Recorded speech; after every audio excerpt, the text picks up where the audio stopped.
Last Christmas, I gave you my heart, but the very first game, you sacked Murray. This year, as Hampden draws near, I'll give it to Neil Collins, but only if he gets that first elusive away win. This is the Oh No No No podcast. I'm your host tonight, Robbie Weir. Thank you for the applause, Duncan. A hard act to follow after last week's intro, I tell you. That was take 7 as well. Honestly, the listeners have got no idea. It wasn't actually, exactly. That was first take. Thank you. But yeah, joining me for the preview for tomorrow's game away to Queen's Park as we make the trip to Glasgow for Hampden Friday night, BBC, watching the game. Firstly, as I say, Duncan Cameron, how are you doing, Duncan? I'm very well, mate. Yeah, delighted to be here and be looking forward to another trip to the National Stadium without any instruments, which is a real shame. So disappointing. Get the orchestra cancelled, unfortunately. Also joined by Blair Hopcroft. How you doing, Blair? Yeah, delighted, mate. I'm looking forward to a wee trip to Hampden again. I like a wee trip to Hampden, so yeah, some all good. Fun memories there. So yeah, we've got a returning Ali Pilmer. How you doing, Ali? Very well, mate, yeah. I'm also looking forward to Hampden tomorrow night, but mostly because I live a 15-minute walk away, so it's a local game for me. Ideal. It's always better when it's just down the road. I used to have that Easter Road, actually. I stayed at Meadowbank, so it was a very good walk where you would stop off on the Artisan and then to the Mash Tun. Very good. And then we finally got our lucky charm as well. It's Scott Fleming attends the game in the flesh, and then Rovers decide to step up and win again. So how you doing, Scott? Aye, all good. I don't know what all the fuss is about, to be honest. I thought it was absolutely fine on Saturday, but no, it was good to finally get back to a game. And I was, to be honest, I actually went in with such low expectations on Saturday after how it had been going in the league that I was just going, well, if we win the day, great. And it probably makes it even better the fact that I had very little expectations. But no, I thoroughly enjoyed my Saturday.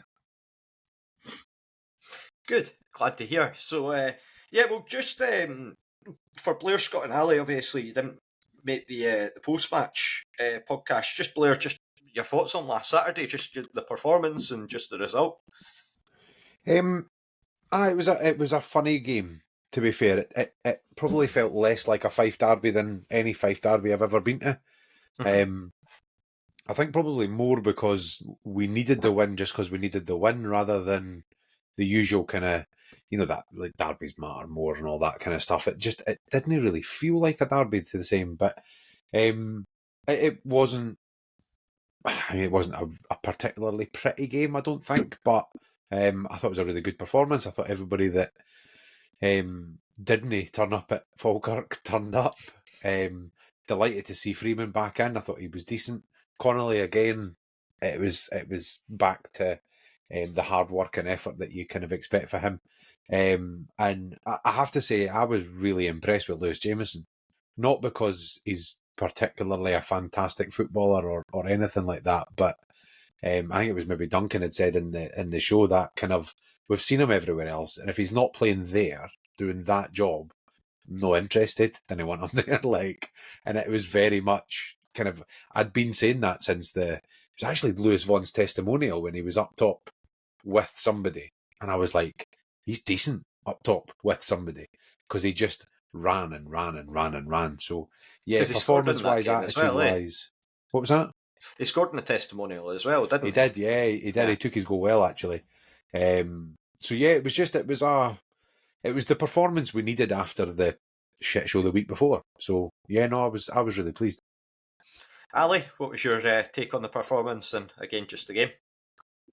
I mean, yeah, I'd echo what Blair said. I think it was the performance that we needed. To be honest, I just wanted a reaction after the Falkirk game. I was there at the Falkirk Stadium, and it was one of the most pathetic performances I've seen in a long time. So I just wanted them to show that they cared a bit, and I wanted us to just tighten it up at the back and just look a bit more solid than we did. And I mean, Blair mentioned it, but I thought Connolly and Freeman coming in out of the cold, I mean, that was Freeman's first game in a couple of months. And I thought, to be honest, I kind of forgot he was playing at times, and that tells you that he was just doing his job. He's a bit of a kind of no-nonsense, keeps it simple right back. So a credit to him for coming back in and strolling through 90 minutes. But can we back it up tomorrow night? That's been the question all season, isn't it? So, and to be honest, I think whilst we got the 3 points, I don't think our overall performance was great. I think we're going to have to be better again if we want something tomorrow. So, yeah, I mean, objectively, when you look at the league table, Queen's Park are quite comfortably ahead of ourselves and Dunfermline at the moment. But yeah, I think that they're clearly a better team with better options in there for their side. And Scott, happy return back to Fife for yourself. I couldn't ask a much better 3 points, clean sheet, and against the Pars. I mean, it was the perfect Saturday. I mean, just as Ali said, I didn't think we played great football or anything. I think we did actually something that we've kind of been asking this season. Just get the job done. It doesn't have to be pretty. And we've been asking for a few weeks, like, just try and tighten up a bit, because the amount of times that, we had, obviously, you're going to in 90 minutes have a couple of chances for the opposition where they either go close or the keeper needs to bail you out. And Kev did that with that double save. That was massive. I mean, that's at 0-0. The game can completely change at that. So, no, I thought everybody did their part. I just hope, obviously, the couple of injuries we picked up in the second half aren't. It sounds like they're not too serious anyway. So hopefully we can get them two back, and it sounds quite promising also for Scott Brown, who missed out. But also, I was so glad to see us put that in without Scott Brown in the middle of the park, because that was another thing that people have been kind of saying about this team, is they can't play without Scott Brown, and up until Saturday it looked that way. So I was more impressed the fact that he wasn't there and we put a sort of hard performance in like that. But you're always going to be happy when you beat the Pars. So no, it was a very enjoyable Saturday. Yeah, I think that's something that we've sort of touched upon on podcasts before, about having other players that can step up. And certainly last Saturday was a real sort of testament to that, to being able to do it when you're missing the likes of Scott Brown, Sam Stanton and Lewis Vaughan. Even in the latter stages, you lose Dylan Easton and you lose Jack Hamilton as well, who'd been quite instrumental in terms of the way that we play. So yeah, before we turn our attention to the game on Friday, I almost said Saturday there, just to mention that there were selection boxes that were doled out at the end of the game to, I believe it was under 16s, and then on top of that they've been handing them out at the Vic with the Rory Club and as well the Linktown Youth Club. They managed to hand out 1,000 plus in total, which is a tremendous effort. Good work for kids in the community, and just a real brilliant representation from so many sort of volunteers that help out at the club. So a massive thank you to them in terms of the work that they put in and the time, because I get that it's not easy to coordinate these things and to get everyone sort of working alongside each other. So yeah, brilliant to see. But yeah, looking ahead, we have got Queen's Park 5th in the league tomorrow. Ali, you were the one person actually on this current podcast that missed out on the post-match from the Queen's Park podcast that we had after the home game. What were your thoughts on them when you saw them last time out? What did you make of Queen's Park? I'm trying to think the last time I saw them, because I might have been on my honeymoon when we played them at home. Right, fair enough. But what I will say is that with Queen's Park, with a Callum Davidson side, you kind of know what you're going to get. He sets his team up to be hard to beat. They've got players in there that are sort of, like say Sean Welsh and Cammy Kerr, that are kind of tried and tested championship players. They knock the ball about pretty well. They've got players that can harm you. Louis Longridge is another experienced one. And the thing is, they're used to the wide pitch at Hampden. They play on it every other week. So I think it's going to be interesting to see how we match up. I also noticed that last time they lined up, they played a 4-2-3-1, which is a formation that we're pretty familiar with in these parts. So I think it's going to be an interesting test. And Collins mentioned that in his pre-match interview that he's playing against a team that he's seen us play before, and it's how can we learn and adapt on that and build on that performance, because I didn't see the game, but we were unlucky not to win it. Mm-hmm. Yeah, that was the main sort of take that I had after it. It was because the goal came from a deflection off Paul Hanlon. But you mentioned Louis Longridge there. I was listening to Spiders Talk, which is Queen's Park podcast, just before I came on, just to get a wee sort of flavour about how they're feeling about their season. and sort of going into this one, they actually pinpointed Louis Longridge as being like their most consistent, one of their more consistent performers in terms of he's probably in the best vein of form that he's actually been for them so far, which given he's a player that's sort of continued to renew his contract over time, he's gone from being a winger more maybe of a sort of fullback now. He's really acquitted himself well. And then again, as you say, you've got players that just seem to stand out. Callum Ferry, even the likes of Dom Thomas and Zach Rudden, just thorns on our side. Well, maybe not Rudden, but certainly Dom Thomas has stepped up on more than a few occasions. Duncan, just to come to you next, recent form for the Spiders. They've won 2, lost 3, and the Hamilton game was actually the first time that they've lost to a team that's been below them in the bottom half of the league.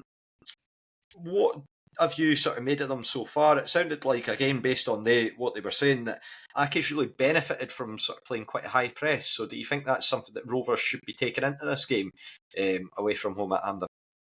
I think we might need to find some forwards who can move before we can really sustain a high press. When Blair was saying before about being quite keen on seeing Lewis Jamieson up front, I was like, well, at least you can pretty much guarantee we'll see that on Friday. There's a real dearth of alternative options. But we'll at least get a high press out of him, and that's his only mode. That's really, I don't know if you could ask him not to. Really, that's just the way he lives his life. I'm really intrigued to see what we get from Queen's Park on Friday, because you've touched on it already. Ali mentioned it as well. You know what you're going to get from Callum Davidson in the sense of it's going to be well organised. It's going to be hard work, not in a negative sense at all. But it's like that. You're always going to have that platform for them to build from. But it's not enough on its own. Like they lost to Hamilton. I'm absolutely certain they were still working hard and they were still organised, but they need that above and beyond. They've not got enough innate quality to just be organised and hard to beat, that they'll go and kind of win games. I think they are struggling, is maybe not the right word, but I think they are seeing a similar effect that we saw last year with Zach Rudden, when he's up front on his own, kind of feels like it should be working, and then the more and more evidence you get, you're like, nah, actually it's not really. And he's got 5 goals, which, fair play, he's got 5 goals, but he's played more or less every minute of the season up front. And he's not like a cohesive, predictable option for you. He's a little chaos factor in and of himself. And I think that's one thing that you basically, I imagine, if you're a Queen's Park fan, you don't know what you're going to get from them week to week. Like, are they going to be on form? Like, Dom Thomas is a great example of that. Like, on his day, he's brilliant at this level. But if you don't get him on one of those days, you're a man down. And I think that's the thing with Queen's Park, kind of going into the final third. And they've got guys who can be really, really good, but can also be pretty non-existent. And so that, when you see they get beat by Hamilton, it's not a massive surprise. But then by the same token, it's also not a surprise that they're 7 points ahead of us. Mm-hmm. It's a very difficult team to pin down week to week, I think, Queen's Park. Yeah, again, you can tell the extent of my research going into this podcast was very hasty when it's listening to Spiders talk on 1.5 speed on Spotify. But they were talking a bit about Zach Rudden. Very funny to hear the chat about him, just in the sense of one of the guys was sort of saying the longer the game goes on, you can sort of see the shoulders sink and the arms start flapping a bit more if things aren't going his way. There was a degree of frustration. Like, he scored their goal, but also as well he did have a chance from about 5 yards out that he just didn't take a shot at all. It was and a then on penalty top as of well, was it not? Yeah, The it one at was. the weekend. It was. And then he also cannoned one off the bar. So it sounds, like a very familiar figure there up top for them. I think there's also, sorry Robbie, there's of course. a bit of an element of us from last season about them. So the last 13 league games, so going back to August, they've only had one that was decided by more than a single goal. They beat Airdrie 2-0 the week before last. Like, so they're not, they're not a team that goes out and batters other sides, but equally they don't get turned over very often either. So it probably is a bit of a fine margins for them every week. Yeah, Blair, just to come to yourself, Hampden Park, happy hunting ground, I think, for the Rovers, safe to say. I don't know if Queen's Park have actually beaten us there since, is it maybe the Gordon Dale Cup game away, where we lost 2-0 when they were in the 3rd division. But yeah, just what are you sort of expecting from Queen's going into the game, and just your thoughts about just the match in general? Yeah, I'd echo a lot of what Duncan said, to be honest with you. They are a hard team to pin down because they don't really seem to, as Duncan said, I was looking at the same thing. I'm like, every game seems to be tight. They seem to score early, and then it looks to me anyway, like, I mean, as I say, I'm not watching them week in, week out, but it looks to me like they score early and then kind of shut up shop and see games out. So I can imagine that from a Callum Davidson side, that they're, because you do know kind of what you're going to get. They're going to be well drilled. They're going to be well organised, and they were against us. To be fair, they played some decent football. I really like that they've got a couple of young boys in that squad that I think are particular. I really like the boy Tizard, the big centre half. There's something about him. He's raw and he makes mistakes, but there's a player in there. Dom Thomas. He loves being hated, and our fans love to hate him. So, and I think Zach Rudden's the same. So I can see, again, them being the kind of players that, against Hamilton, anybody would give a toss, do you know what I mean? And they're not going to get probably the same amount of abuse as what they're going to get from the Rovers fans. And I do sometimes wonder if that kind of kicks in an extra gear for them. Because I thought, again, Rudden was fine against us at Starks. He did what he needed to do, but there was a wee spring in his step, and I mentioned it in the post-match that day that the pass he played across the way, Duncan still thinks it was a hit and hope, but I thought it was a brilliant bit of football. Like, I think he genuinely did mean it, but I'm happy for Duncan to make that face at me every time I say it. But yeah, Dom Thomas, I agree with Duncan. He'll either be an absolute thorn on our side, or in the first 10 minutes you'll be like, yeah, doesn't he fancy it tonight? And it's one of them that we'll just kind of need to wait and see. But my main worries is around bodies. Again, we're not necessarily light in numbers, but we're light in certain parts of the pitch, particularly up front. And how effective I thought we were on Saturday was all about that 4-4-2. I thought it was really clever for Collins to actually just go, and it brings the best out of particularly Lewis Jameson. It brings the best out of him. And my worry is, as Duncan had kind of alluded to already, that I don't know what the other option is. I really don't want to see him playing out wide. I don't want to see him playing up front on his own. So kind of what we bring to it is actually where I'm as predictable as they are. Mm-hmm. Who turns up on Friday night for us is God knows. Yeah, it's again, we'll come on to the sort of Rovers side of things in a wee bit. But yeah, just to stick with Queen's Park there, Scott, Blair's basically mentioned Will Tizard. He missed out last weekend, but there's some question marks over his fitness, whether he will be available. Just how important do you think it will be for Rovers, sort of given our dearth of attacking options at the moment? Would that offer us maybe a bit of respite, that being able to sort of go into it, and they've potentially got a disruption at back? What are your thoughts on that?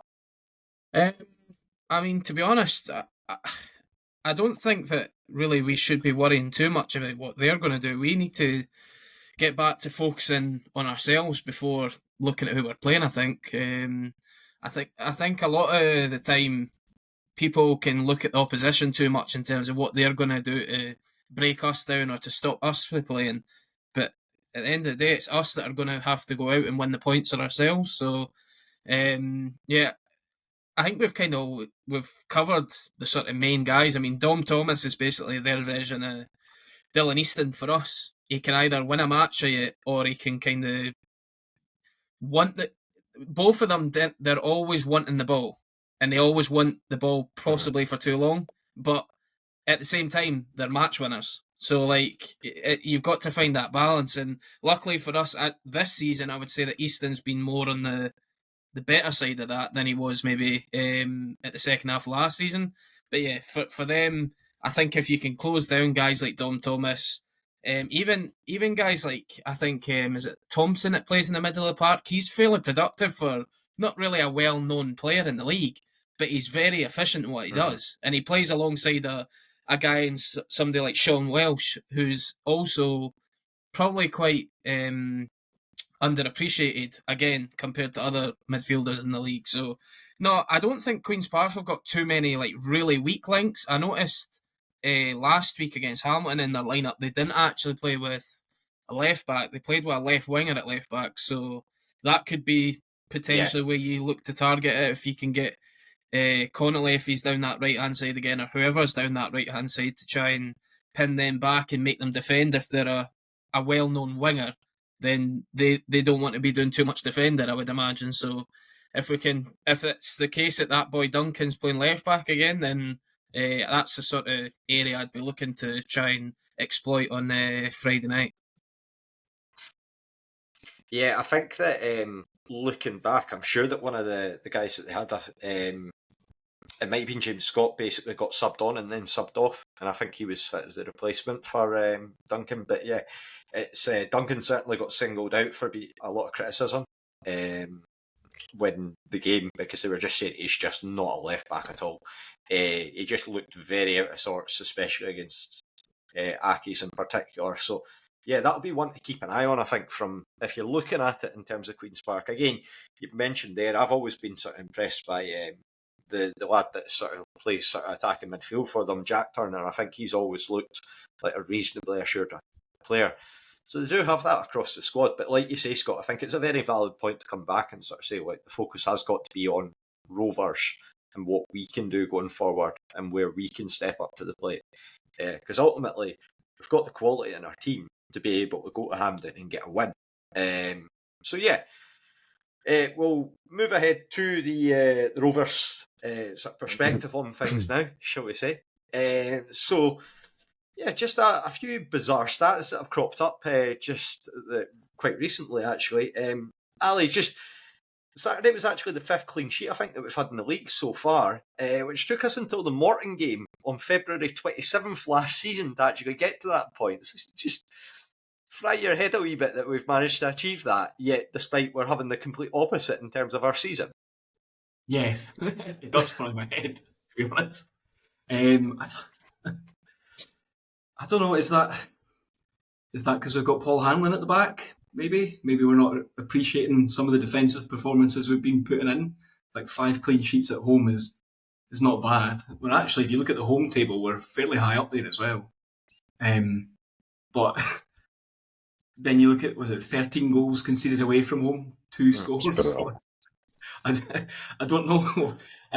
I'm not too bothered about clean sheets as long as we're getting results. You know, that's what matters more, I think. But it's a good foundation to build on, and I think it shows that if we're getting results and clean sheets at home, if we can sort the away form out, then we can start climbing the table.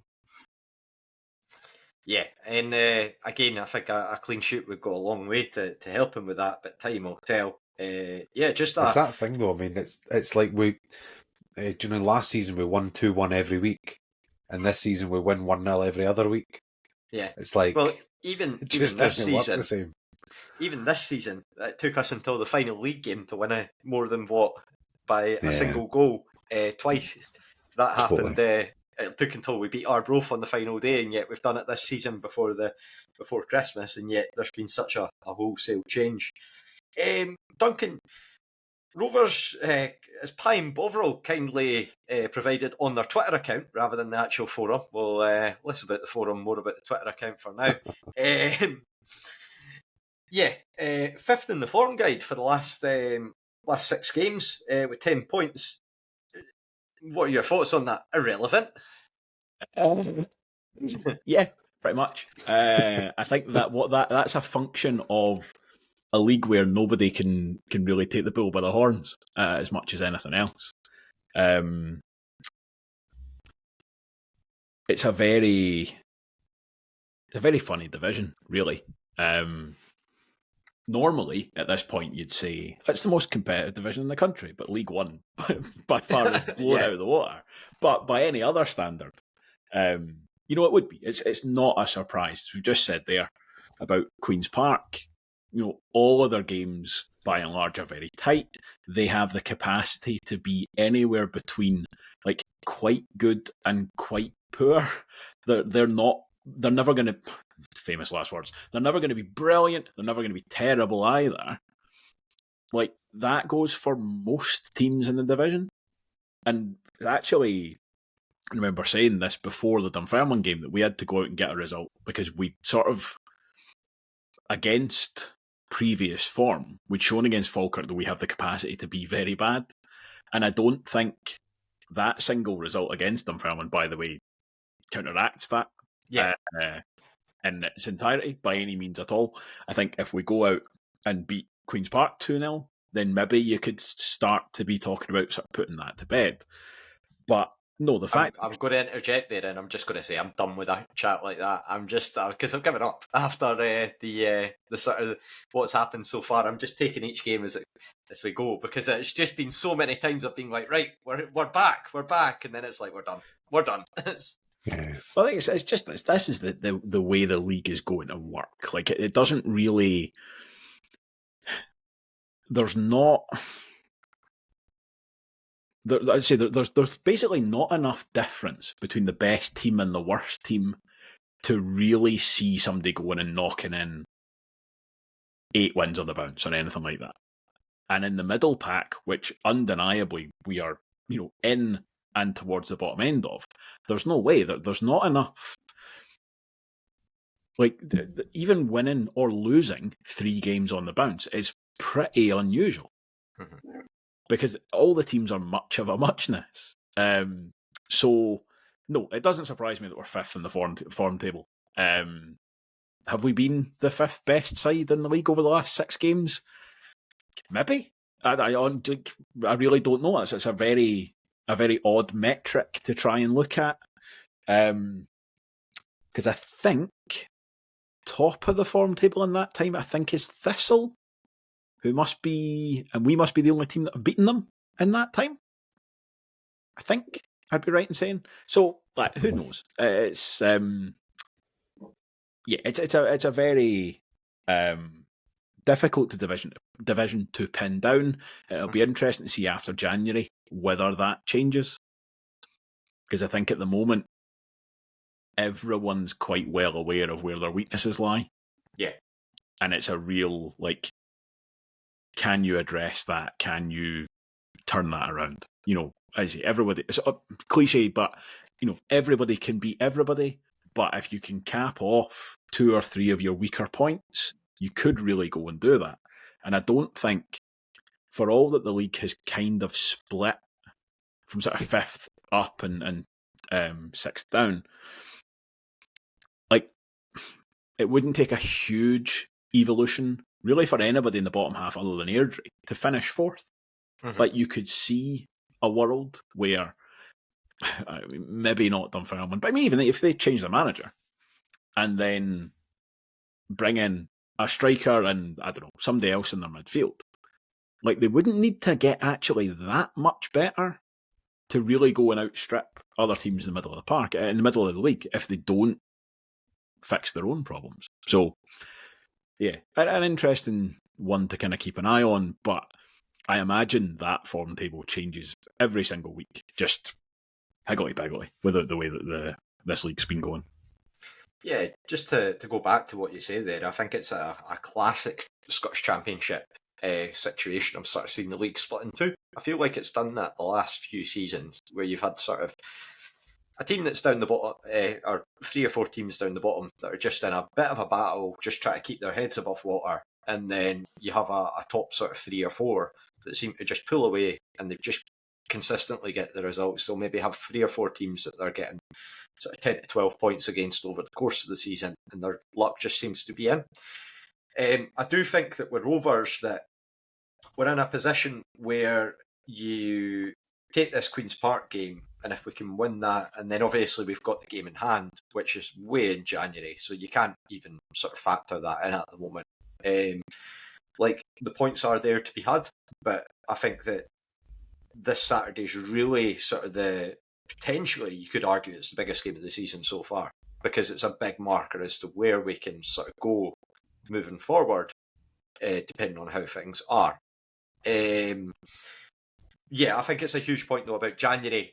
Neil Collins was in the Courier today sort of saying that he's got the budget there, and it's really up to sort of him to factor, like, do I want to go moving forward and to make these changes, or am I happy with what I've got? So he's got a bit of a decision there. I don't think he's got a decision at all. He's I think we're like a team that's been 1-0 up in the first half, and they've just equalised, and you're hanging on for half time. You just need to get them back in at half time and have a conversation. We're so up and down at the moment. There's zero consistency in this squad at the moment, based on the body of evidence we've had. That I think Neil Collins he's got a massive job ahead of him in January, because for me, there's been a few people have been rumbling about, is Collins the man? Is he the right guy or whatever? And I'm like, he came in, he's had no transfer window and stuff. And I'm not going to say if he gets January wrong that he's not the right man, because January windows are also notoriously pretty crap, because there's not an awful lot available. But he's going to have money to spend.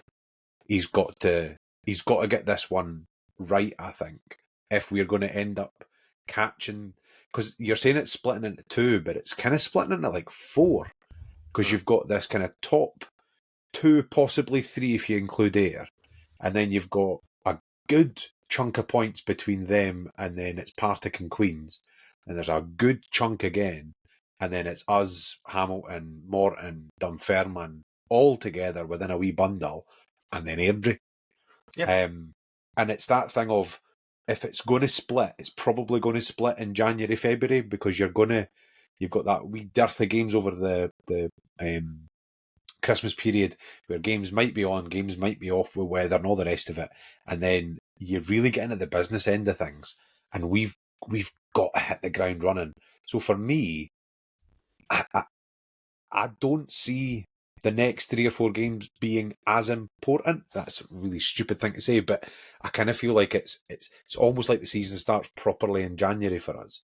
If we get to January, if he makes 3 or 4 important signings, because we're not a bad side, but we're not playing well, and he's probably 2 or 3 decent players away from actually us having that 3 games on the bounce, 4 games on the bounce, which is what we've never had.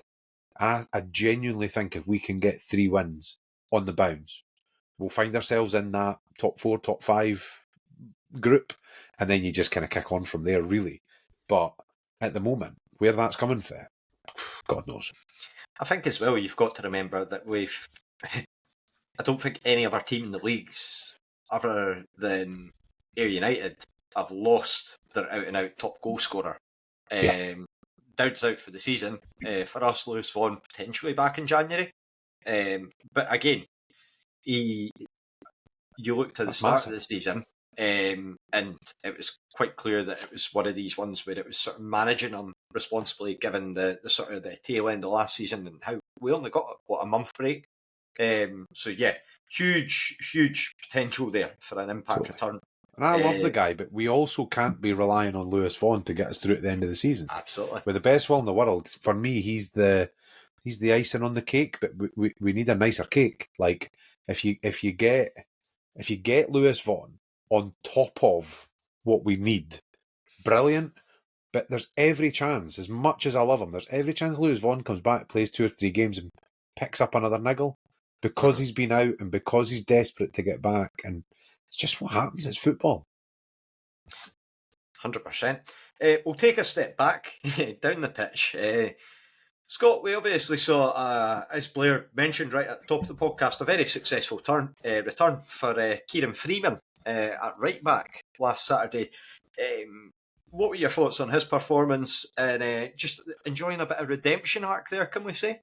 Just coming in from the cold, he obviously spoke in the press a bit about how frustrating it was to be in that position where you work your way back into the team and then they sign another player that takes it in your position. But yeah, really done quite well last Saturday.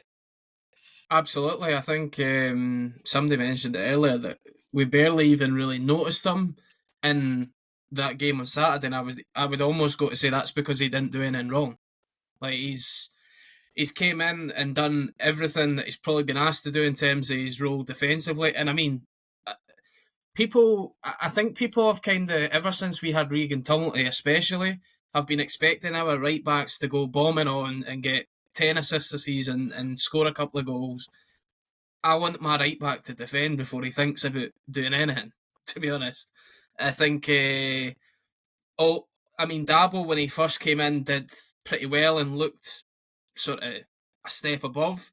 I thought in recent weeks he kind of regressed a fair bit and actually showed that he was kind of showing signs of defensively he wasn't the greatest. So I think that's something that Kieran Freeman's actually got over Dabo in terms of defensively. I think Freeman's more switched on and is more sort of ready to get stuck in with the defensive side of things. But I thought in general that right-hand side on Saturday were spot on. I thought the two of them worked their ass off, up and down constantly, and they were helping each other out. Connolly was coming back and helping whenever, like saying Gwenya or Otto or whoever it was driving down that left-hand side for the Pars. But I think going forward, I think we're fine with Freeman at right back. And I know we had a lot of discussion at the start of the season in terms of is Freeman good enough, and people were kind of making him out to be the scapegoat of the team. But to be honest, I'm actually quite happy with what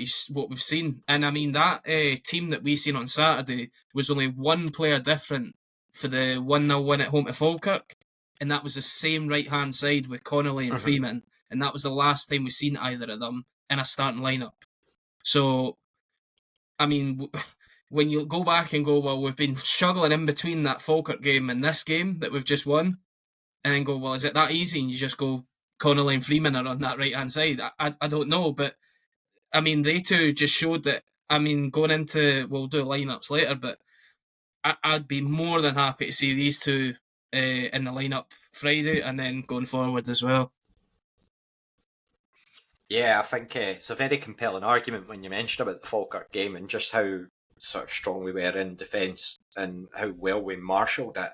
And then you look to the most recent performance and it was a total opposite based on what's been said. But yeah, I think you're very fair in your comments there about what's been said, and Kieran Freeman should rightfully be sort of saying, look, just because we signed Fangi Dabo, the gaps, it's not as substantial as it might have been maybe people made out. And again, I think as well with Fangi Dabo, it's been interesting to see sort of the comments that have been sort of made as well over sort of the last few weeks. The opinions kind of changed, I think, with him, where sort of before it was like, right, brilliant player, we've got this.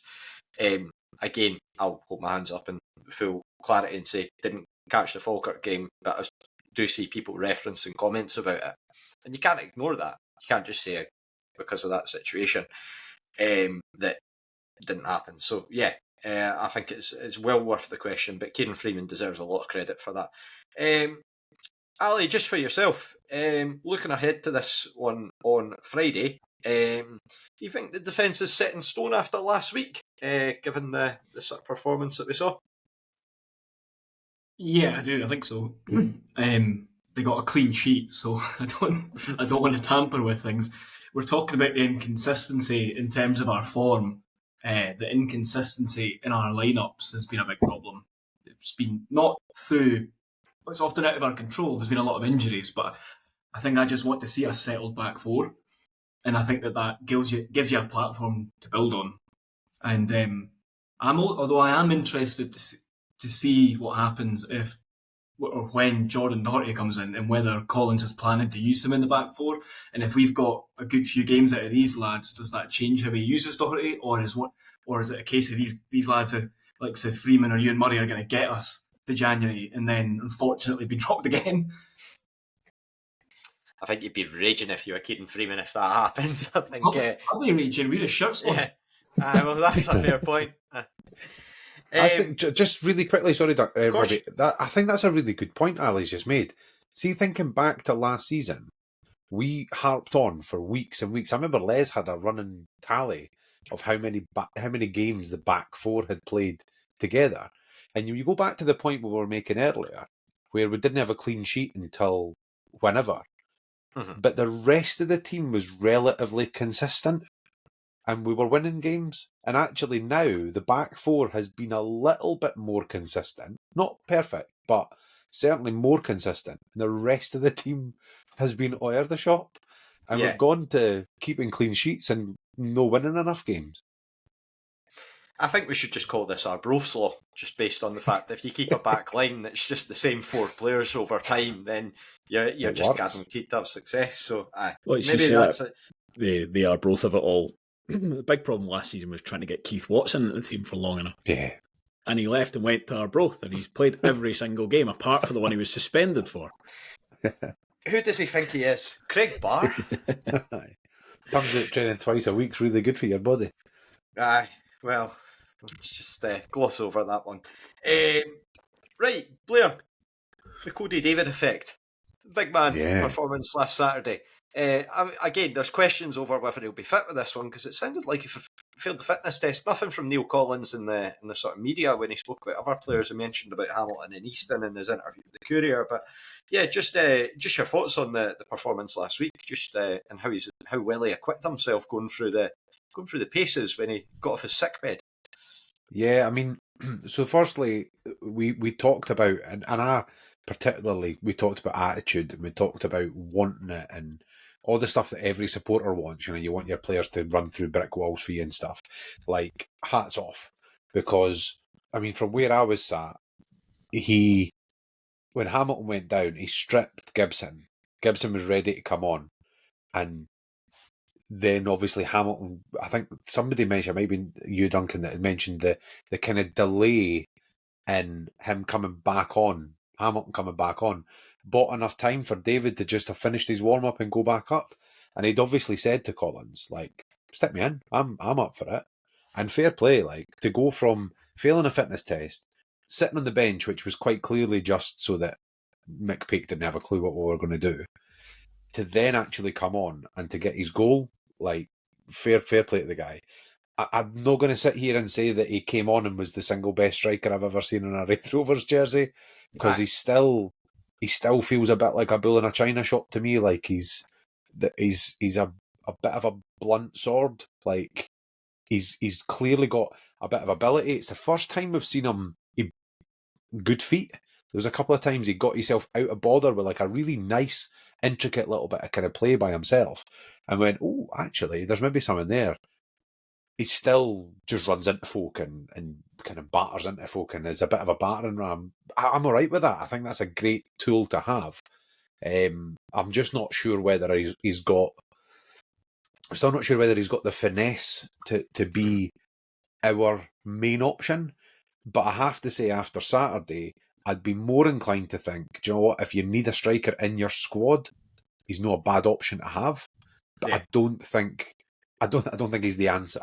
I don't know what the question is, but I don't know if he's the answer. But no, I was really pleased for him, and to get his goal, you can clearly see as well, like, because we've all spoken about the warm-ups and all the rest of it, but it's not just the half-arsedness of the warm-ups. He seems to be quite an isolated figure, quite a quiet guy. Doesn't he really? I mean, he's quite often warming up on his own and all that kind of stuff. But you could see the reaction for the team when he scored. They were absolutely made up for him, which I love. I love that stuff, like right in on top of him.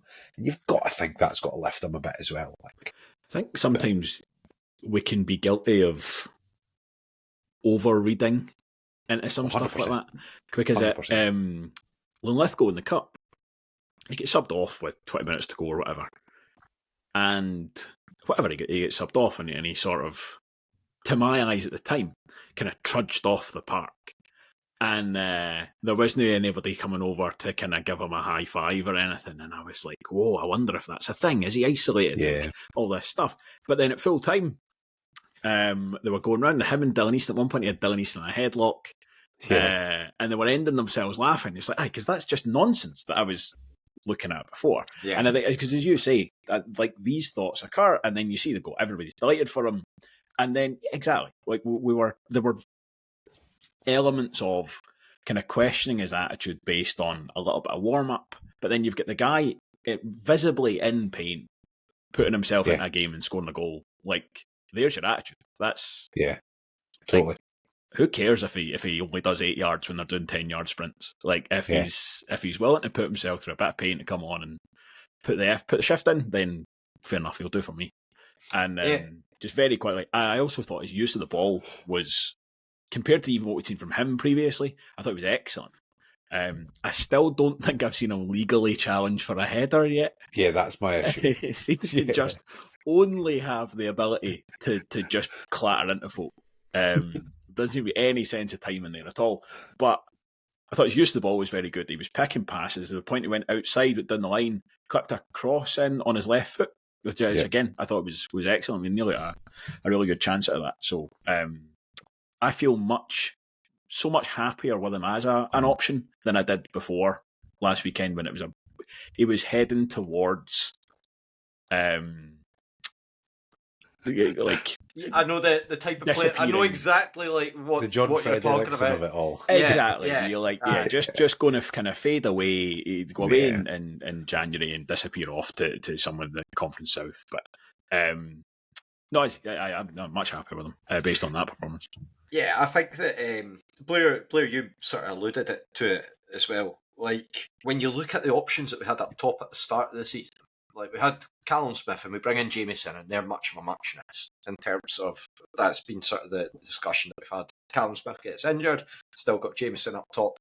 You've got Jack Hamilton, we know what Jack Hamilton does, and again, one of these players that will probably divide quite a lot of opinion among the fan base. Some people think, right, that's absolutely fine, you know what you're getting with him. Others feel like he maybe doesn't do enough.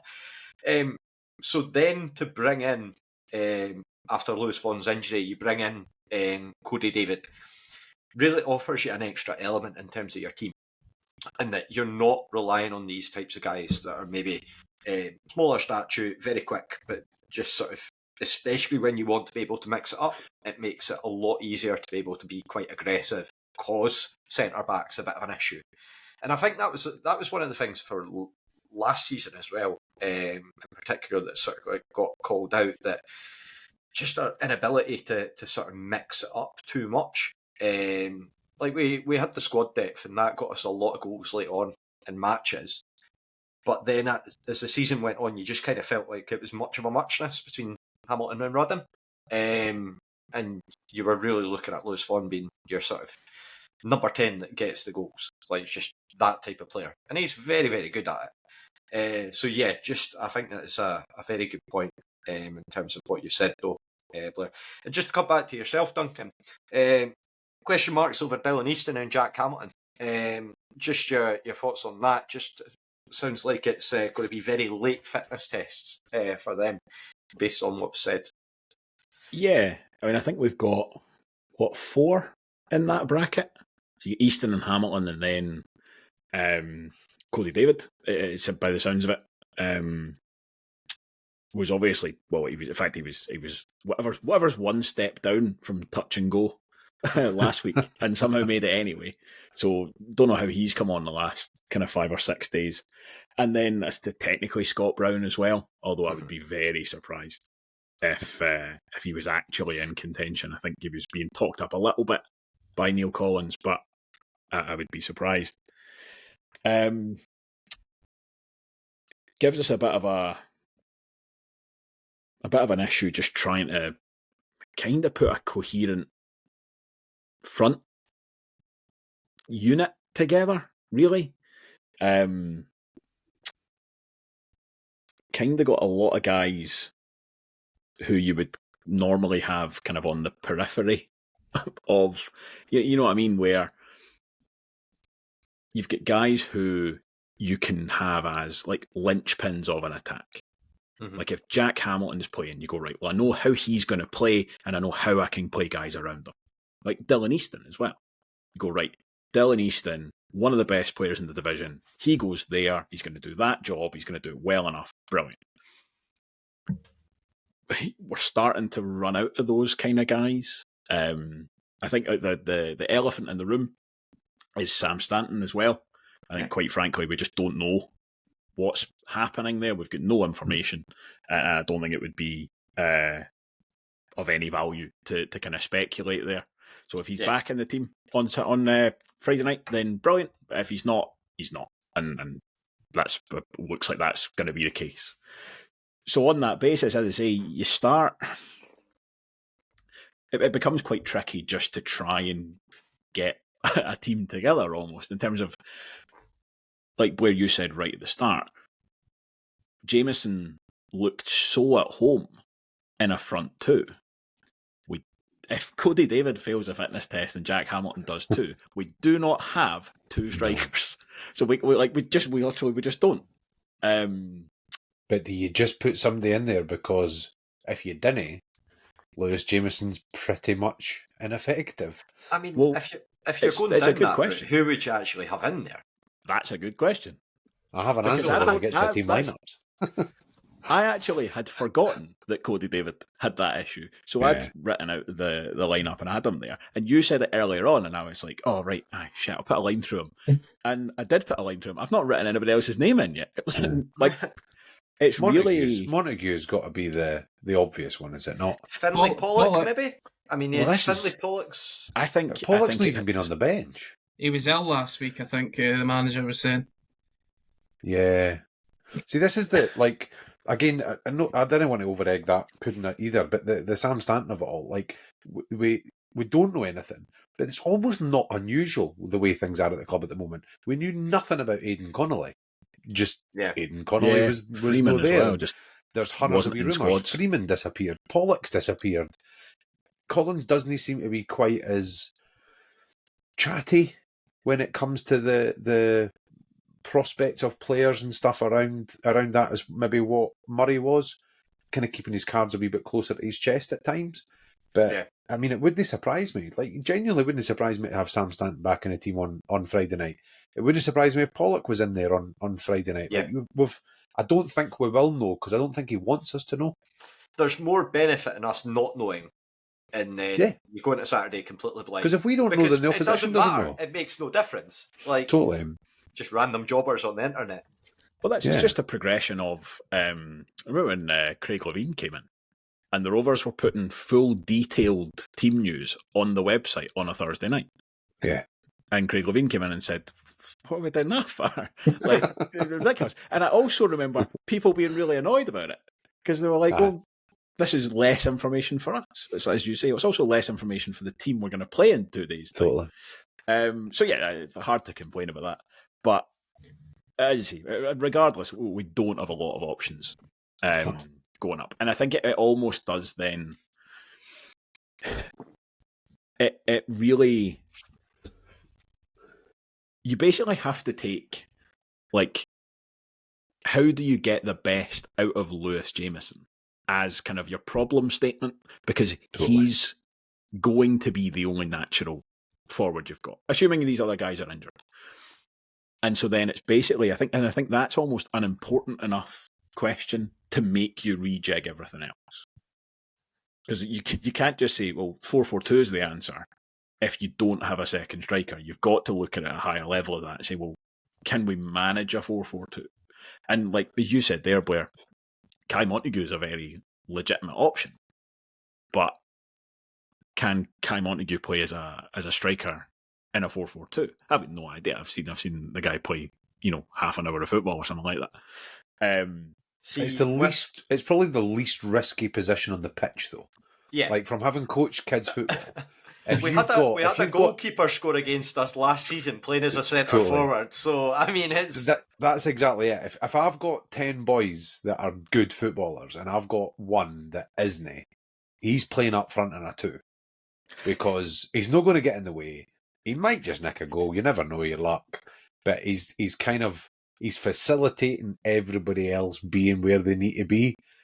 Like, it's that thing of, so you take Jameson, right, as a perfect example. If you play any other formation, you're playing with 10 men, effectively, and that's harsh, but effectively you're not getting the best out of him. Yeah. Whereas if you play with 11, playing a 4-4-2 with 2 up top and him in there, is he better enough to make up for the fact that his partner's not? Do you know what I mean? So the alternative would be you just go back to playing a 4-2-3-1 and you ask Kai Montague to be the number 10, which is where he actually wants to play. Yeah. Now, the downside of that is, as we've just said, Jameson's no longer playing in a 2, which is where we think he's most dangerous. But he's most dangerous in a 2 because 2 forwards occupy the defence, particularly if one of them is very physical. If one of them is a 17-year-old laddie that the other team knows isn't a striker, I don't think you're going to get the same effect as you would get if it's Jack Hamilton. So I would be more inclined to go back and at least say, play everybody in their own positions, play Montague as the 10, and then yes, you're asking more of Lewis Jameson, but I think that's less of it's fewer squares and round holes doing it that way, but it's not. So Andy McNeil's starting up front tomorrow, yeah. All right there, Tex Rover, you calm down, right? I just feel like it's one of the things in this league, like if you harry defenders, because I was actually talking about this on Saturday, like if you take that first 5, 6, 7 minutes of the second half at Falkirk, where we came out with 3 at the back and 2 up top, and we went at them, granted it was only for a handful of minutes, but it started to look, and genuinely I got to a point where I was like, oh, change of shape actually might do us some good here. We might be able to harass them a little bit, because if you give a centre half in the Championship 30 seconds to make a decision, he will pass the ball to somebody and he will find feet. If you give him 3 seconds to do it, he will probably fall over his own feet. So if you can harass them enough, there's every chance you get a little bit of joy. And for me, that's what Jameson offers. It's not actually, he's not an out-and-out striker who's going to score you loads of goals. But he might just make the ball pop off for an Aidan Connolly or for a whoever's around him, Kai Montague. Like, it's just put them under pressure. Didn't give them a minute. You just out there and run at them, son. Go away and run. Run for 90 minutes. Because I think he will. Especially against a potentially makeshift defence. Exactly. Queen's Park have got guys out, and their centre-backs that they do have, like Tizard and Murray and that, they're young guys too, so they've got a mistake in them as well.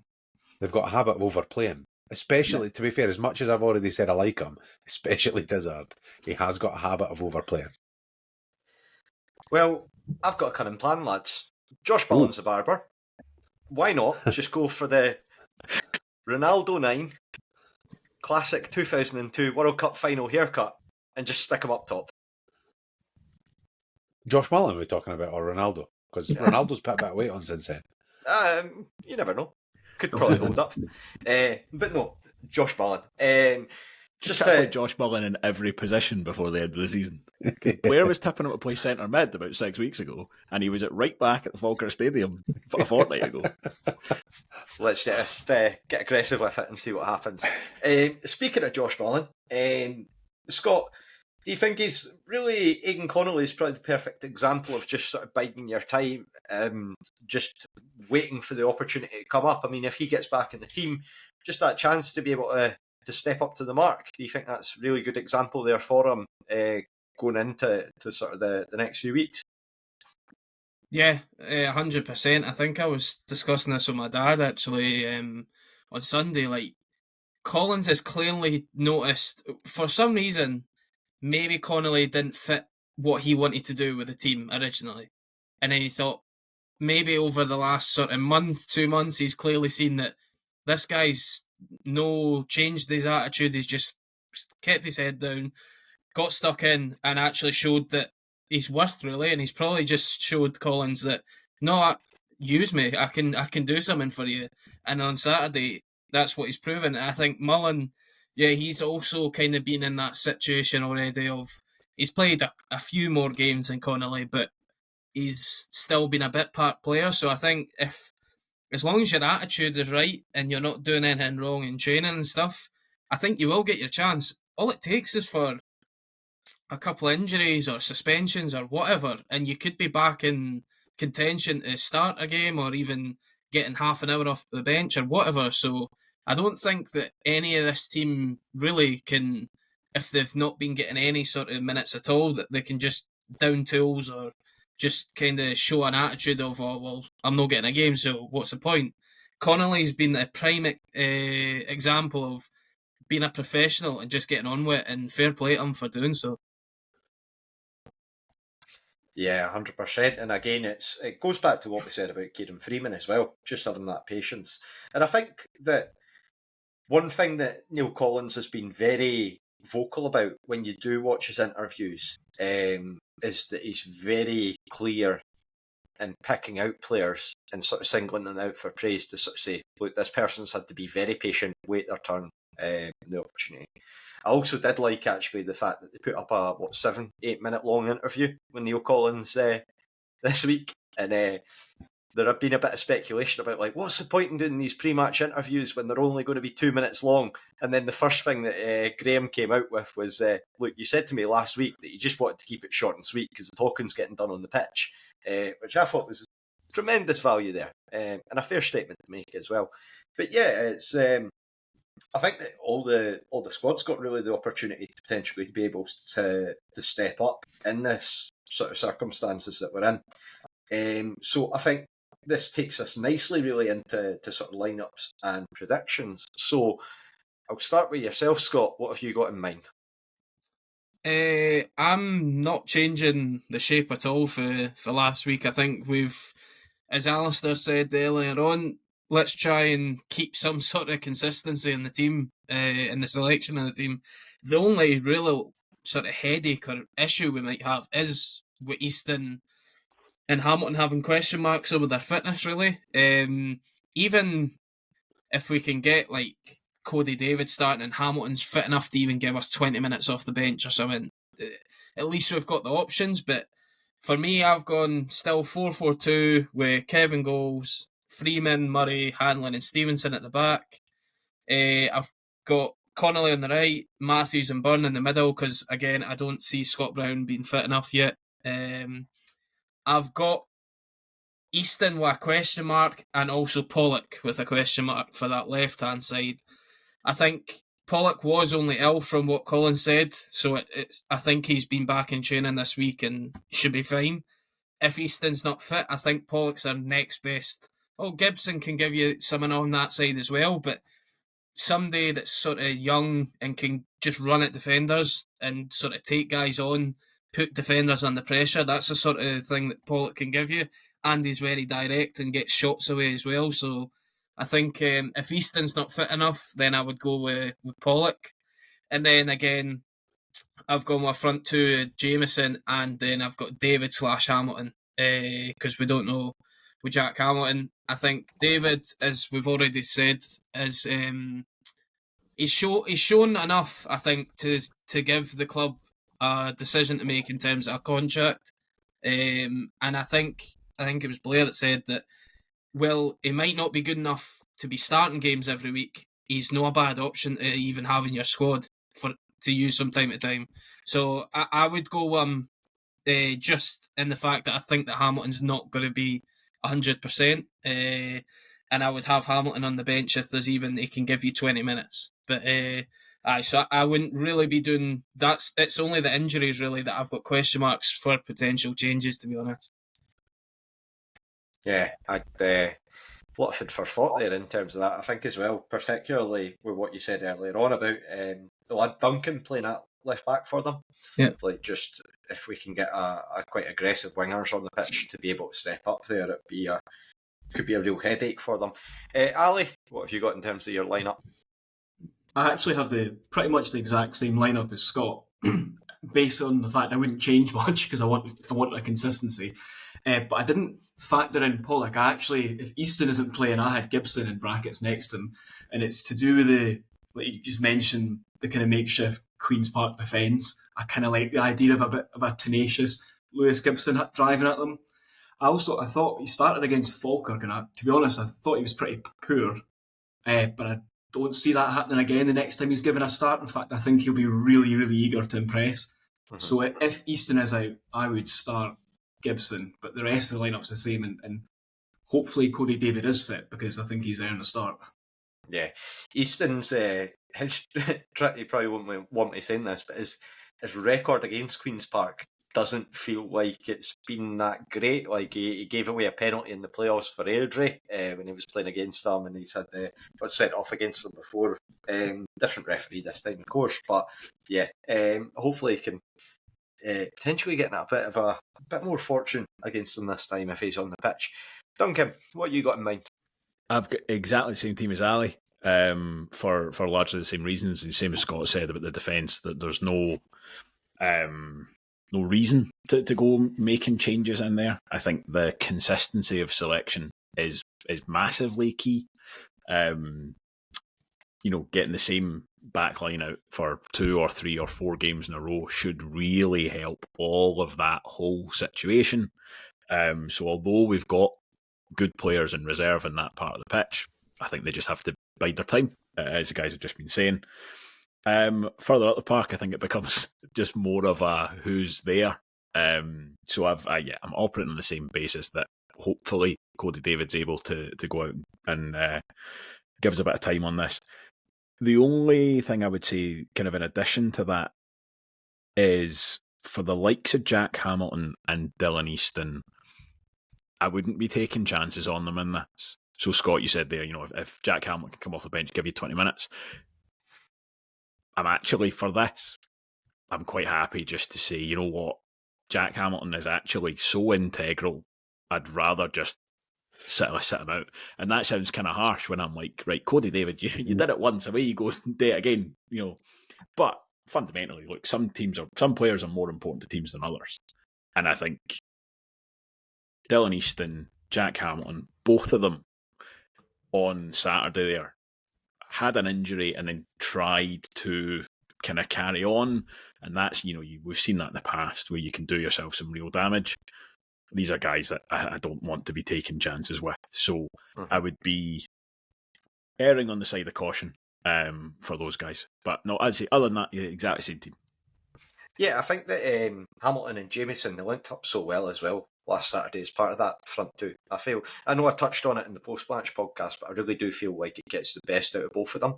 And I think we'd seen that to a degree as well. I think when we played there at home at Starks, that caused a real problem for their backline. Blair, your lineup? Yeah, I'm in exactly the same boat. I would be making no changes if we could, but I'm working on the assumption that none of them are making it, with the exception of David, is my hope. When they were talking about the injury, it did sound like he'd taken a sore one as opposed to it was anything kind of muscular. So I'm kind of hoping it's just been a bit of a dead leg, or they never really specified much. But so I'm hoping he's fit. Same back four. I actually, just on the Freeman point as well, like I've seen a few people saying, he's not an attacking option. He's not a really kind of fullback that bombs on or whatever. I think that was probably true when he was playing in the League Cup campaign and stuff under Murray. But as he started to play at the very beginning with Collins, he did start to pop up. I mean, he was popping up in the box and he was getting shots off and stuff. And like Saturday passed, he hadn't played in weeks. So my feeling is that the more he plays, the more of an attacking option I think he'll become. Simply because I think that's how Neil Collins wants his team to play. He does seem to like the fullbacks kind of pushing on a little bit. And I think Freeman's got that in his locker. It's funny you say that, though, because Stevenson basically didn't cross the halfway line on Saturday either. No. I actually thought, as you say, it's against type. But I actually think both of them presumably were just following instructions on Saturday. And actually it was a case of, look, they've got a lot of players. If they're going to hurt us, it's going to be getting numbers on top of us. So I think both of them just sat. So I don't think it's a reflection on whether Kieran Freeman's an attacking fullback or not. That one. I kind of felt the same, but I wondered if part of that instruction was knowing the limitations of the fitness of Freeman. He's no been playing. So you end up really lopsided. You end up with that one fullback bombing on and the other one's no able to do it. And you just end up really disjointed. So if they're not both able to go, actually Lewis Stevenson there's no point. Like, he can't match you on the other side. So let's just kind of keep it a little bit more balanced.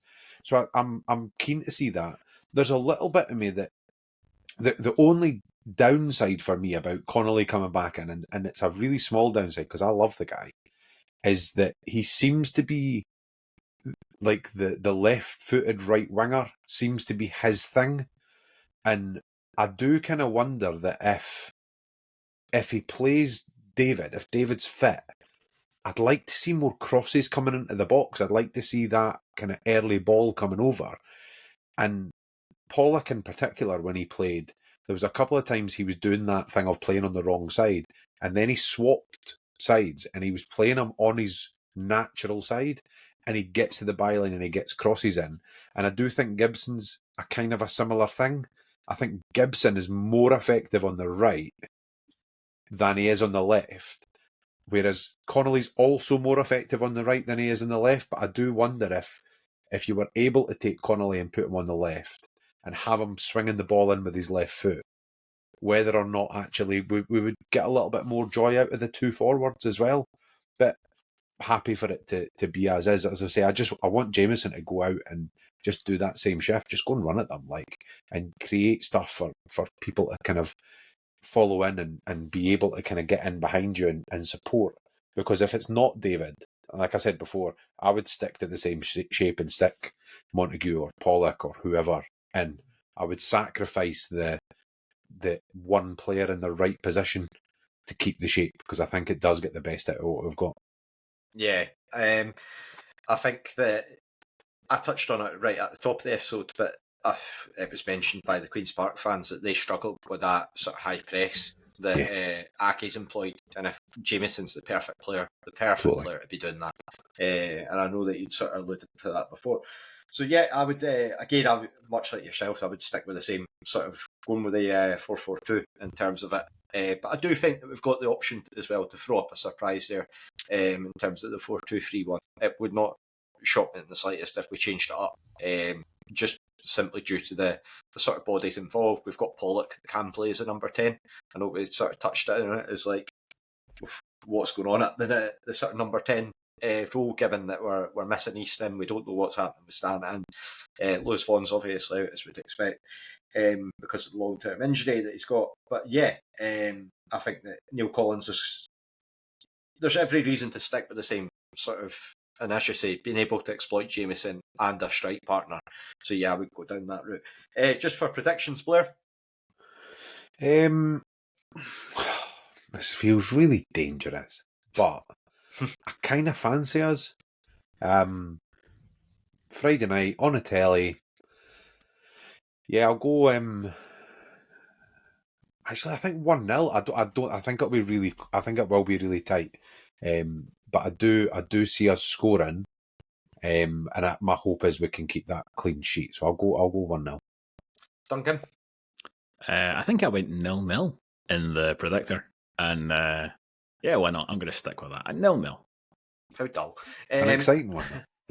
On the telly and everything. Scott? Yeah, to be honest, I can see this be quite low scoring. I don't want to lose any ground on Queen's Park, so I'll go 1-1. I just think Queen's Park have been pretty solid at home this season, so I think it's only Partick and Falkirk that have actually won at Hampden this season. So yeah, I'll stick with 1-1. And Ali? Yeah, I've also gone for 1-1. I think that we're going to put in another improved performance, but I think Queen's Park are going to react to their frustrating defeat at Hamilton, and it's going to kind of cancel itself out. Probably fair. I'm not even going to bother with a prediction because mine have just come been on. rotten. Get off the fence. No having this. You're going to make us do it. You're doing it too. Right, I'll go for a 2-1 Rovers win then. There we go. Take Done. All that conviction in that. Right, what we'll do is take a very brief break and we'll come back for a game of Should McStay or Should Dargo. A football club is nothing without its community, and this Christmas there are people in our community who need your help. Kirkcaldy Food Bank provided enough food for more than 368,000 meals last year, and sadly demand continues to rise. A third of all the support they provide goes to children, and we have to make sure that they can continue to help those who need it most. The Kirkcaldy Food Bank Christmas campaign has a number of vouchers available to buy to make it easy for you to help cover the cost of this vital assistance, and they start from just £5. Please visit kirkcaldyfoodbankcharity.org.uk to find out more and to donate today. Okay, welcome back, and let's kick us off. Scott's got, I'm going to guess it's 6 clues for Should McStay or Should Dargo, just of a former or current Rovers player. So if you want to kick us off, Scott, we'll see how we get on with this. Yeah, just again 6 clues. Hopefully you didn't get it on clue 1, but we'll go starting off. We know what Ali's like. Start off I think nice he's still and the only easy. one that's done it, is he not? I've done it Have you? because I got it with Oh, it was the badges. Dan Armstrong. Uh, Aye, the badges. Oh, aye, that's right. okay, clue 1, nice and easy. I was born in the UK.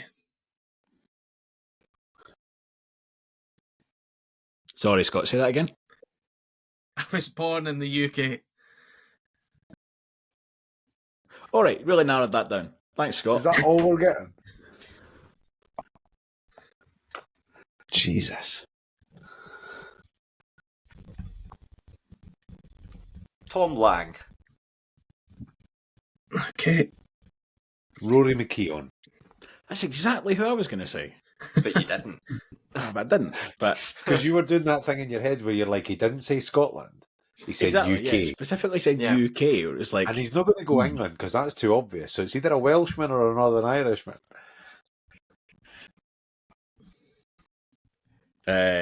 Jordan Thompson. Is that his name? Yeah. Yeah. Okay. This might be the shortest ever return from a break if Scott was like, oh God, he's got on clue 1. It's just Ali, I think.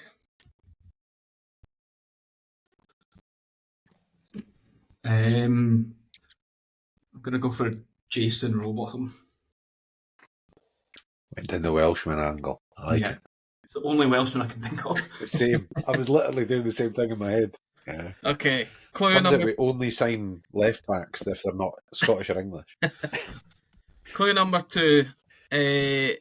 I have only won one major trophy in my career. It's not Tom Lang then.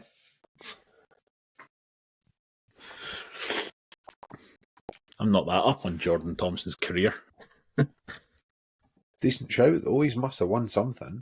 Blackpool, You'd maybe? think. Maybe not actually. He was at So Stoke maybe and won then League Blackpool. 1 or something. Certainly did they win anything with us. No, he definitely didn't. Might won goal of the month.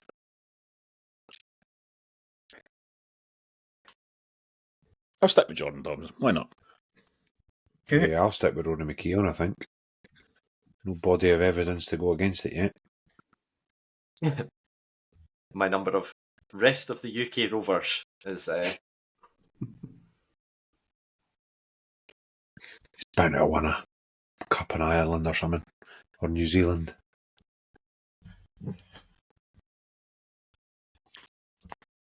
I'm going to stick, I think. I'm just going to wait for the next clue. Okay. Clue number 3. Spent most of my career playing in Scotland, but also played one season abroad. So all their So- career in Scotland and one season abroad was that? Yeah. Right. Right, so that rules out McKeown then, because he's definitely played down south. And he's been across in New Zealand. One season abroad.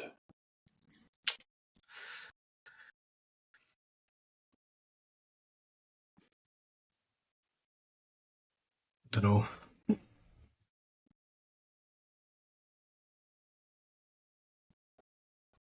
It's got a kind of Scandi feel to it, doesn't it?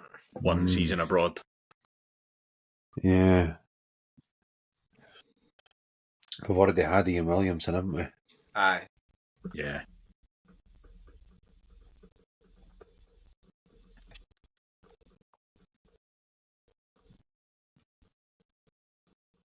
Just to clarify, Scott, because you are the most continental of us all, abroad just means outside the UK. Doesn't mean Yes. England. Yes, It's outside the UK. Yes. Okay. Thank you. I think Carol's pretty continental. Would Ireland That's count? true. I was meaning of the collective. Just for this episode. Just this episode. Would the Republic of Ireland count as abroad? I would say so, yeah. This isn't going to impact my guess. Jamie Gullen. Okay.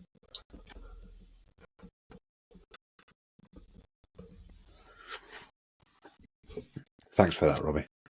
Would he not have? He would have won the league and the Ramsden's Cup though. League One.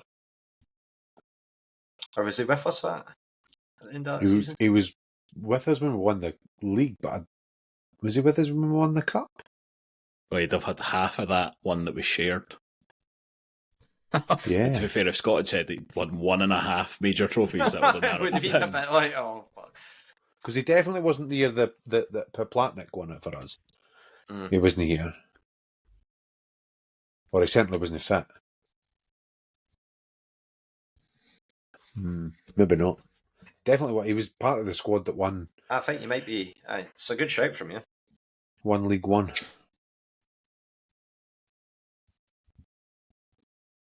I'm going to stick with Jordan Thompson for lack of evidence otherwise. And again, largely down to I don't know anything about him, so I can't really disprove any of these things. Nah, I'm scunnered.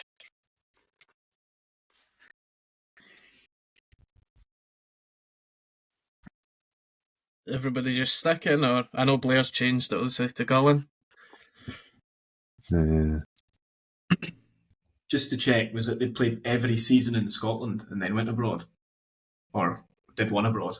They've played one season abroad, the rest of their career was in Scotland. Nah, so it can't be Jordan Thompson. I'm going to change my mind. John Baird. Okay. By the way, that's a good shout. He has only won one. No, he won the No, he Ramsden's won the Cup and Ramsden's League One. Cup and he won League One. Well, what's a major trophy anyway? It's a Diddy Cup. That's true, actually. The Ramsden's Cup technically isn't really a major trophy. I am struggling because Robotham played a bunch of games or a bunch of seasons down south, so He did, aye. I'm back to square one. Dia won the league and the cup as well. Yeah, I don't know. I'll go Fraser Mullen, somebody at the Ramsden Cup winning team. Oh. Callum Elliott.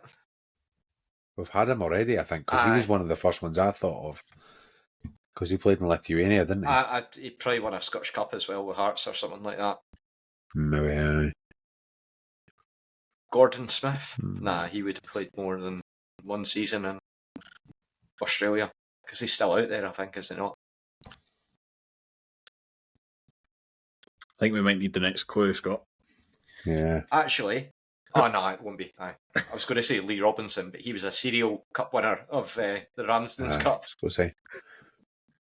Okay, clue number 4. I played 30... This is according to Wikipedia. I played 30 games for Raith Rovers, scoring just 1 goal. Oh, it's no Jamie Gullen then. So how many 30 games was it? 1 goal. Yes.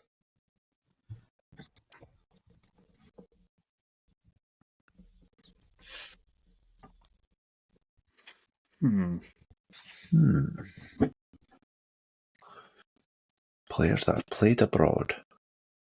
I still need an era, Scott. I'm not happy. I think I've definitely guessed this guy before. I can't remember if he's been an answer or not. Kevin Moon.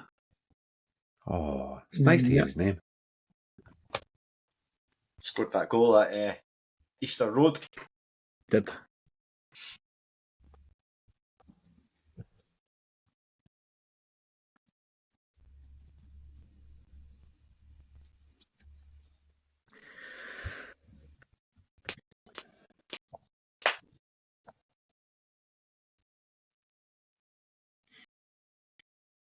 "30 games, one." I feel goal. like he went abroad somewhere.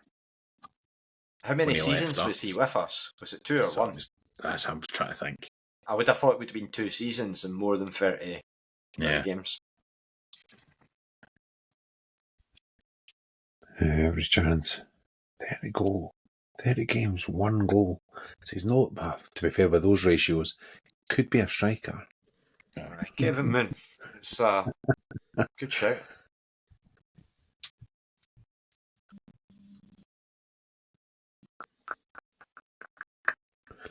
One season abroad. One major honour.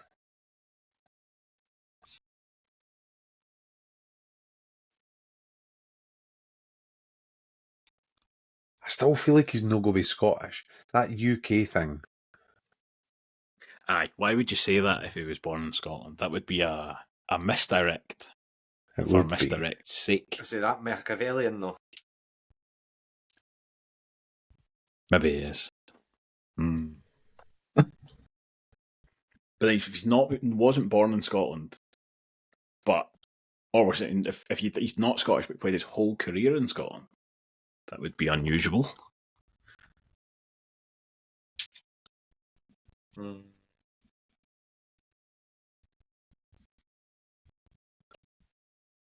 To I think it's clarify- been a clue.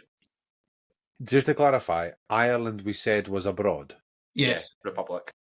Right, so I was wondering if it was... No, what am I talking about? He's scored more than once.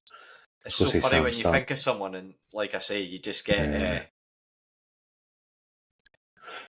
Are we needing a fifth clue, or is anyone wanting another guess? Nah, fifth clue will be needed. Hold on. Let's see. No, what Duncan- sorry, never mind. Just saying I was going to guess something. One of the only 3 things I know about him is that he wasn't born in the UK. So no, never mind. Carry on. Shout Victoria. Oh, Simon Mensing. Aye. So, happy to move on then. I forget an era I am. Okay, clue number 5. You're sort of getting an era here. Sort of. We're on clue 5. If I dig an era, I'm screwed. In 2008, I made Mhm. my debut for Scotland. Christoph Berra. Okay.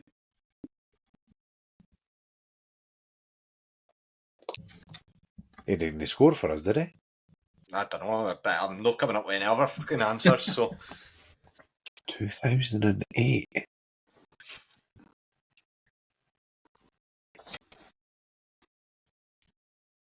I made my debut for Scotland. Hang on, I'm trying. I don't think there's anyone in that era who played for us Actually, on the can I way up. change my answer? No.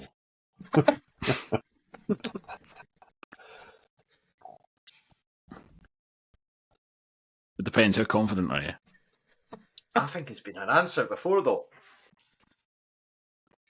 Made my debut for Scotland. Is Scotland I'll see if international? anyone else gets it, but if it rolls No, up to be closer... fair, I think you can change. I think you should Yeah, be you able to can, just of freewheel course you your can. guesses. Was Scott Robertson an answer before? Had that season in Azerbaijan or somewhere like that. He wouldn't have played that many games. I think he only got the 1 goal. Did he score for us? Blair, don't do this to me. I must have genuinely, done. I Must can't have remember scored scoring. away at Forfar or something like that. Maybe, yeah. Because I know that he Not got... many Rovers players who played for Because Scotland. he got pulled right back in from injury to play against Brechin, eh? Like, he'd been out for ages, and then he just appeared, and then he had a stinker. Yeah, he wasn't fit. And I don't think he was the only one that was alone in that. Did he have a full cap? Yeah, he definitely got cap for Scotland. Yeah, he definitely did.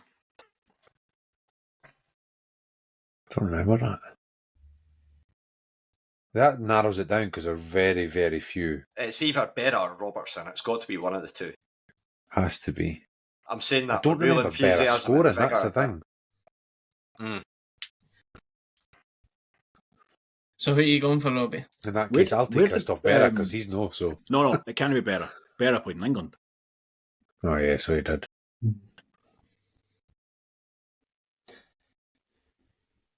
Cheers for that, Duncan. You're welcome. I will continue to just debunk other guesses. That's the only role I bring to this game.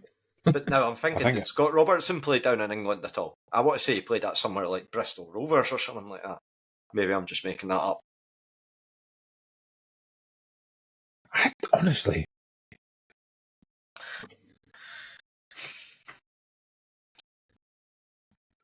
I'm sure he played down south at some point. I'm gonna level with you because we know with the Scotland cap it's not him. I checked Kevin Moon. Scored 4 goals for us apparently, according to Wikipedia.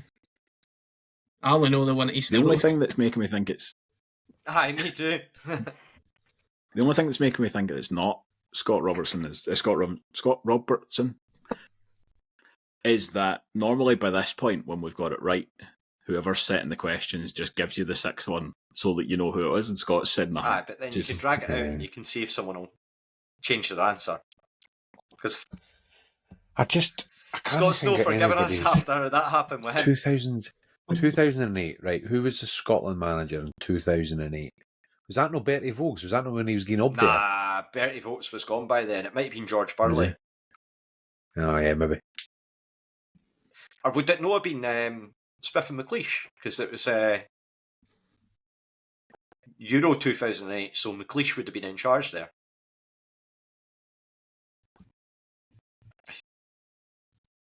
Because Walter Smith was up till like 2007.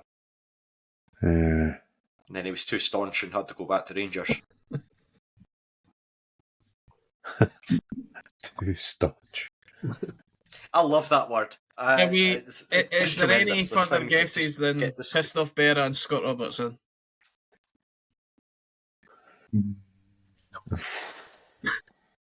No. Okay. I'm just taking 2 guesses. The final clue... I'm going to stick with Christoph Berra, but it can't be. Right, well, the final clue will definitely clear it up. Clue 6. I missed the decisive penalty which relegated us against Brecon City. Scott Robertson. Yeah. Did Scott Robertson not play down south? Did we have Scott Robertson as a on Should McStay or Should Dargo? I know Tex Rovers. We didn't because I went and checked the YouTube comments to double check with Hunt. Cheers, Tex. You might have questionable opinions about right backs playing at centre back. It's a massive help, by the way, because appreciate I always want to make sure I've not got somebody that has been done before. But aye, he made his debut in 2008 against Argentina in a friendly.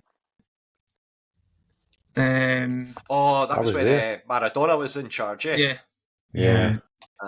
Yeah, And he's only, by the way, the thing that you Argentinian were all TV going for about that. for ages, again, this is just going by Wikipedia, but their only class in major trophies is he won the Scottish Cup in 2010 with Dundee United. Aye. So they're I not thought- classing the Ramsden's Dundee Cup and first the Championship and everything as a Did he major. not play down south though, Scott?